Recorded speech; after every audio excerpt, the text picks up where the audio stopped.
Hey, what's up, guys? This is D Brown with Track Headz. I'd like to welcome you to another episode. Today, we're going to be going over some weight training at this gym that I like to work out at. Just gradually getting stronger, getting more improved. I want to get y'all dizzy before we go into this rabbit hole. So, for the first exercise, we have hang cleans. This is, I believe, 185. I haven't really been doing a lot of hang cleans. I did this for times 5. My max is 265, so I'm just trying to, like I said, just work my way up to it. I haven't done it in a while. I'm just trying to really focus on being explosive in my hips, moving the weight in a straight line from below my knee all the way to my shoulders. Like I said, just making sure I stay explosive. My hips are neutral. My core is tight. It's nice and strong and braced for when I catch the weight. And that was a good rep. Usually after I do those kind of exercises, I like to do side plank variations. So I do side planks, leg raises. It really works on my glute medius and minimus, just to make sure my hips and my glutes get 360 attention. My hips get 360 attention. So I did this times 12. Like I said, just making sure my hips stay strong, making sure my core stays tight, and just making sure I'm real activated on the outside of my hips so that my knees stay strong and my lower extremities stay real strong. After that, I do single leg RDLs, focusing on balance, focusing on posture, staying tall. I do that to a knee drive, kind of mimics the action for sprinting, right?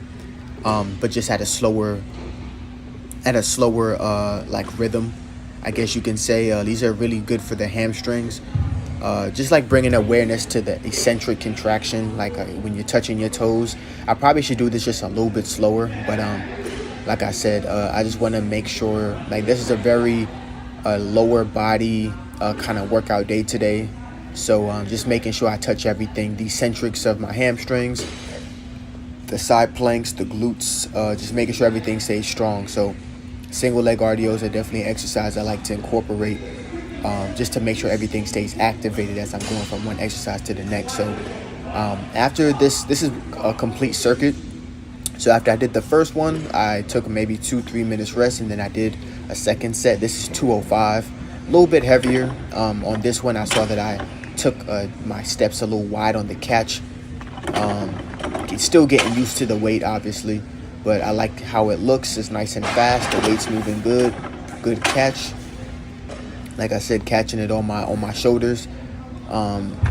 Biggest issue for me is just making sure my wrists stay strong when I catch it. But like I said, I like how everything looked.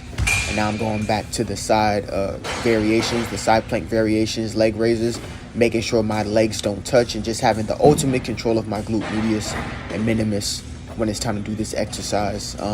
Like I said, at this point, I remember when I first started, it used to be super hard, but it got a lot easier as I went along. This is a new one. This is called like a hamstring walkout.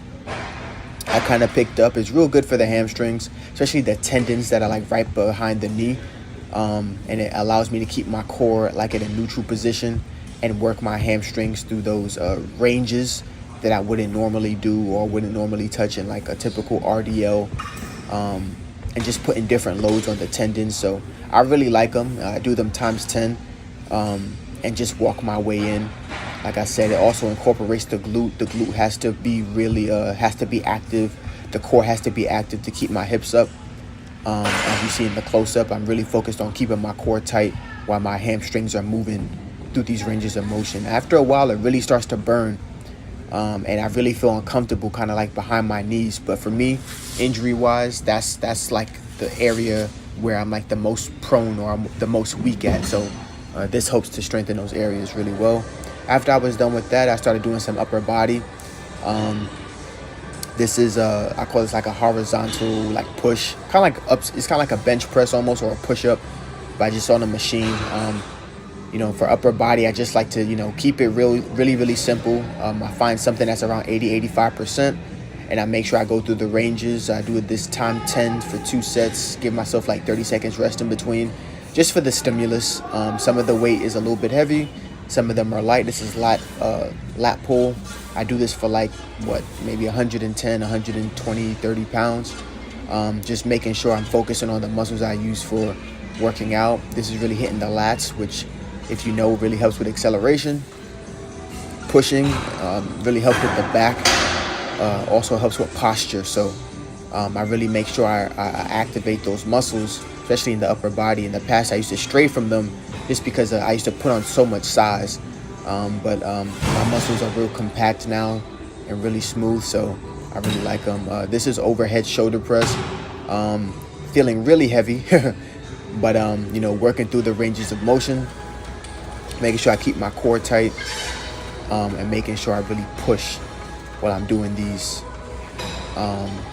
It's really, really tough because you don't typically use these muscles when you run. So, which is very important for me to work out, right? I did these for 2 sets. Then I did horizontal rows. Horizontal rows are a real good exercise because they hit that part of your back, again, that you need for running and making sure that you pump your arms. So really, really important. Like I said, all these upper body exercises, they connect with my core, they really are part of the whole equation when it comes to running and just being all around just fit.